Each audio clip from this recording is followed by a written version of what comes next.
नमस्कार, आप देख रहे हैं न्यूज नशा। मैं हूं वाई शिवम, आप सभी का बहुत स्वागत है। ब्रजभूषण सिंह के मामले में खेल हो गया। एक रात बैठक की गृह मंत्री अमित शाह ने पहलवानों के साथ और उसके 48 घंटे भी नहीं बीते कि खेल हो गया। और खेल क्या हुआ है, खेल कितना हैरान करने वाला है, कितना चौंकाने वाला है और कितना ठगा सा महसूस कराने वाला है, यह जानकर आपको हैरानी होगी। ब्रजभूषण सिंह के मामले में क्या नहीं हुआ इस देश में। एक महीने तक तमाम पहलवान जंतर मंतर पर डटे रहे। एक महीने तक लगातार उसकी कवरेज और तमाम तरह के बयानात आते रहे। आंदोलन हुए, मेडल को गंगा में बहाए जाने की बातें हुई और यह कहा गया कि ब्रजभूषण सिंह के ऊपर जो आरोप लगे हुए हैं उन आरोपों में यह स्पष्ट दिखाई दे रहा है कि ब्रजभूषण सिंह को सलाखों के पीछे होना चाहिए।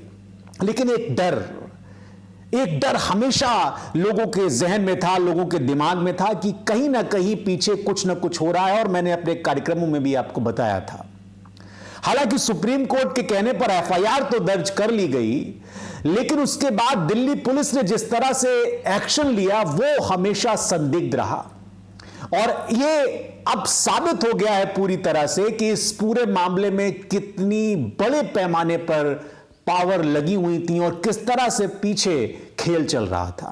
खेल यह हुआ है कि ब्रजभूषण सिंह को अब कुछ नहीं होगा। पाक साफ वो बरी हो गए। खुलेआम जो लगातार भाषण वो दे रहे थे, अपने आप को जो बता रहे थे कि वो कितने स्वच्छ छवि के नेता है, वो सही साबित होने जा रहे हैं। आपको मैं बता दूं कि इस पूरे मामले में चाहे वो विनेश फोगाट हो, चाहे वो बजरंग पूनिया हो, चाहे वो साक्षी मलिक हो या उनके जैसे तमाम पहलवान हो, और या फिर इंडियन एक्सप्रेस की वो रिपोर्ट हो जिसमें सिलसिलेवार तरीके से 7 यौन उत्पीड़न का आरोप लगाने वाली महिला पहलवानों ने अपने बयान दिए, ये सारी चीजें एक तरफ और सत्ता की पावर एक तरफ। और यही सत्ता की पावर आखिर में जीतती है। और यही वजह है कि इतने सारे आरोपों के बावजूद, खुद कैमरे पर कबूल करने के बावजूद कुछ नहीं होता। अब मैं आपको अपडेट दे देता हूं कि अपडेट क्या है। हालांकि यह बहुत चौंकाने वाला अपडेट है और इसलिए चौंकाने वाला अपडेट है, भारतीय कुश्ती संघ के पूर्व अध्यक्ष और भारतीय जनता पार्टी के सांसद ब्रजभूषण सिंह के खिलाफ महिला पहलवानों का प्रदर्शन भले ही चल रहा हो, खाप पंचायतें भले ही हो रही हो, लेकिन जो मांग की जा रही थी उनकी गिरफ्तारी की, अब उसमें एक नया मोड़ आ गया है। और नया मोड़ यह है कि जो नाबालिग, जो माइनर पीड़िता थी, जिसने आरोप लगाए थे, जिसने अपने बयान दर्ज कराए थे, वो बयान से पलट गई है। मीडिया रिपोर्ट्स ये कह रही हैं कि महिला पहलवान ने ब्रजभूषण शरण सिंह पर लगाए अपने सभी आरोप वापस ले लिए। उसने कहा ये आरोप जो उसने लगाए थे वो दबाव में लगाए थे। दिल्ली पुलिस ने उसका बयान पटियाला हाउस कोर्ट में दर्ज कराया है। दिल्ली पुलिस ने, ध्यान दीजिएगा। और जानकारी यह है कि पहलवान ने पहले दिल्ली के कैनॉट प्लेस के पुलिस थाने में जाकर अपना बयान दिया था और इसके बाद पुलिस ने पहलवान का बयान पटियाला हाउस कोर्ट में दर्ज कराया, क्योंकि दर्ज कराया जाता है, यह प्रोसेस है, जहां उसने अपने आरोप वापस ले लिए। बड़ा सवाल यह है कि ये दोनों के बीच इतना समय क्यों लगा, पटियाला हाउस कोर्ट और दिल्ली पुलिस के बीच जो बयान दर्ज कराए गए। उसने कहा है कि मेरी तरफ से कोई आधिकारिक बयान अभी नहीं सामने आया है, लेकिन नाबालिग के पिता ने इस संबंध में मीडिया से बात करने से इनकार कर दिया, वो बच रहे हैं। आपको बता दें कि इससे पहले आरोप लगाने वाली महिला पहलवान के नाबालिग होने पर भी प्रश्न उठे थे, सवाल उठे थे, और आपने देखा होगा तमाम गोदी पत्रकारिता करने वाले लोगों को कि वो खुल के इसको मुद्दा बनाने में लगे हुए थे। उसके चाचा ने मीडिया को बताया था कि वो लड़की नाबालिग नहीं है, यह बयान खूब चला था। और इस बात की जानकारी हासिल करने के लिए दिल्ली पुलिस की एक टीम रोहतक भी गई थी, क्योंकि यह माइनर रोहतक में ही रहती है।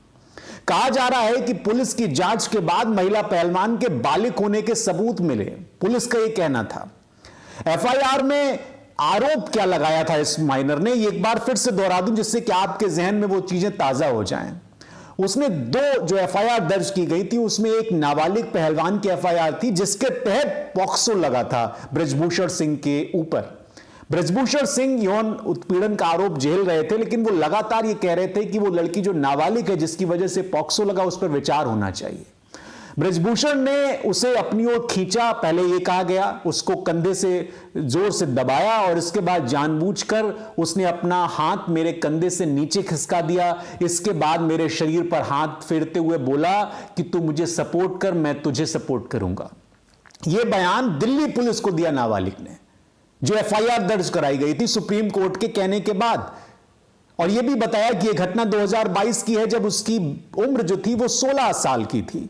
उसके पिता ने दर्ज कराई थी। उसने ब्रजभूषण की इस हरकत का विरोध किया तो ब्रजभूषण ने उससे कहा कि एशियाई चैंपियनशिप के लिए जल्द ही ट्रायल होने वाले हैं, ऐसे में अगर वो उसे सपोर्ट नहीं करती है तो उसे इसका परिणाम आगे भुगतना पड़ेगा। यह मैं आपको बता रहा हूं जो दिल्ली पुलिस को बयान दिया उस माइनर ने।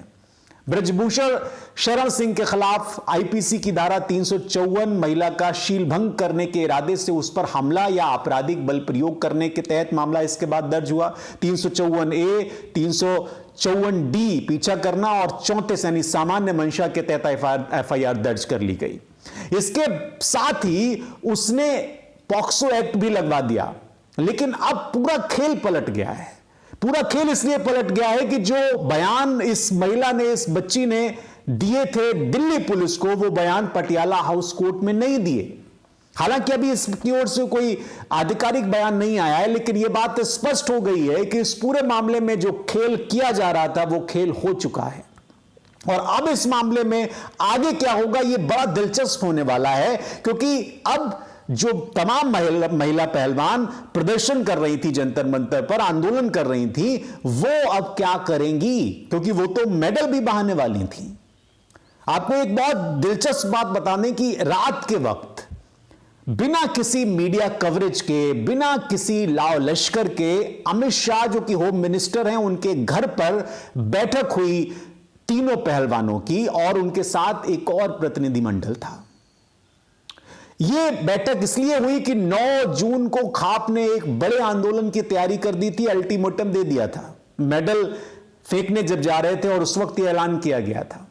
अमित शाह ने इस पूरे मामले में जो 2 घंटे तक बात की महिला पहलवानों से और बजरंग पूनिया से, उसके बाद से बहुत सारे कयास लगाए जा रहे थे, क्योंकि उसके बाद बजरंग पूनिया ने खाप में यह अनुरोध किया था कि इस मामले में अभी थोड़ा सा संभल कर आगे बढ़ने की आवश्यकता है। और अब इस मामले में एक नया मोड़ यह आ गया कि जो माइनर है, जिसका बयान, जिसकी रिपोर्ट, जिसकी एफआईआर सबसे महत्वपूर्ण थी, जिसके तहत ब्रजभूषण सिंह पर पॉक्सो लगा था, उस माइनर ने बयान बदल दिया अपना पटियाला हाउस कोर्ट में। क्या है इसके पीछे की वजह? और वो तमाम लोग जो संवेदनाएं व्यक्त कर रहे थे, अब अचानक से जब ये बयान पलट गया है तो वो इस पर किस तरह की प्रतिक्रिया देंगे? अब ये पूरा आंदोलन, पूरा विरोध, पूरा विवाद किस दिशा में आगे बढ़ेगा? किस तरह से इस पूरे मामले में ब्रजभूषण सिंह को अब जेल तक पहुंचाया जाएगा? ये बहुत सारे सवाल हैं और ये स्पष्ट हो गया है कि एक बार फिर से सियासी ताकत जीत गई।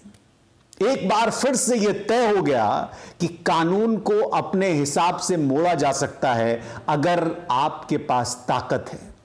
क्योंकि अगर यह बयान ठीक है तो वो बयान गलत है, अगर वो बयान ठीक है तो यह बयान गलत है।